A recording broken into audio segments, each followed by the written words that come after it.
আজকে election commission যে meeting ডেকেছিল আমাদের পক্ষ থেকে আমি শ্রমিক লাহিড়ী, পলাশ দাস, কল্লোল মজুমদার আমরা চারজনই ছিলাম।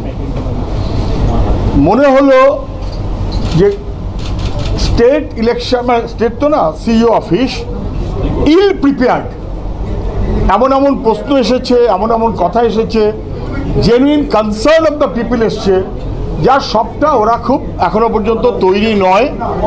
একাধিক ইস্যুজ আছে, অন্তত মুখে এগ্রি করেছে সবাই। নির্ভুল ভোটার লিস্ট এটা হচ্ছে নির্বাচন কমিশনের দায়িত্ব। নির্বাচনের কমিশনের দায়িত্ব জন্মস্থান খুঁজে আর এই সিটিজেনশিপ অ্যানাউন্স করা নয়।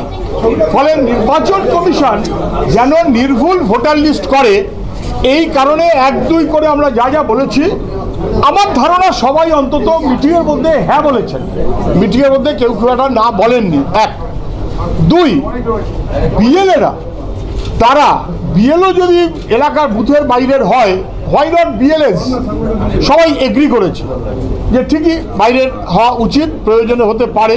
All political parties have agreed. 3 আমরা এগ্রি করলাম, মানে সবাই বললাম, মনে হলো সবাই এগ্রি করেছেন, করা উচিত, অন্তত কেউ না বলতে পারেননি। বাইরে কে বলবেন আমি জানি না, যে 12টা ওখানে সার্টিফিকেটের কথা বলা হয়েছে। একটাতে লেখা আছে যে এটা সিটিজেনশিপের প্রুফ না, তাহলে বাকি 11টা কি সিটিজেনশিপের প্রুফ? বলতে পারেনি। 2 সিটিজেনশিপ অথবা সিটিজেনশিপ না, এইটা বলবার অথরিটি নির্বাচন কমিশনকে কে দিয়েছে?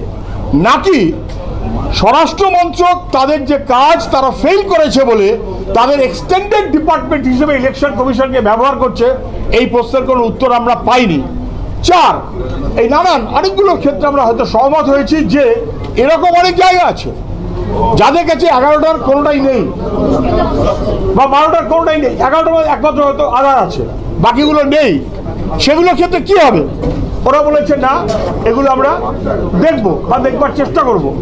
একমত হয়েছে অন্তত এইভাবে যে এগুলো সব দিল্লি তোরা পাঠাবে। আমরা ফাইনালি যেটা বলেছি, বাকি যা আছে ও বলতে পারবে, আমি মিস করে গেলে, 2002 কে ঠিক করলো যে 2002 একেবারে ভগবান প্রদত্ত আর আল্লাহ প্রদত্ত? কে ঠিক করলো 2002 সব ঠিক? এটাই বা কে ঠিক করলো?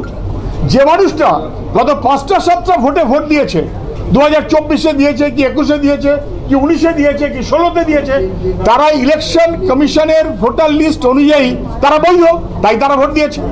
ইলেকশন কমিশন তাদের বুথ স্লিপ দিয়েছে, বৈধ, সেই কারণে বুথ স্লিপ দিয়েছে। তাহলে সেই লোকটা বৈধ এটা ধরে নিয়ে শুরু করাটাই জরুরি। এবং তারপর তার মধ্যে যে মারা গেল বাদ দাও, যে নেই বাদ দাও, যে ইত্যাদি ইত্যাদি হয়েছে বাদ দাও, আর যারা জেনুইন ভোটার 18 বছরের পরে ভোট হয়েছে তাদের নাম যোগ করো।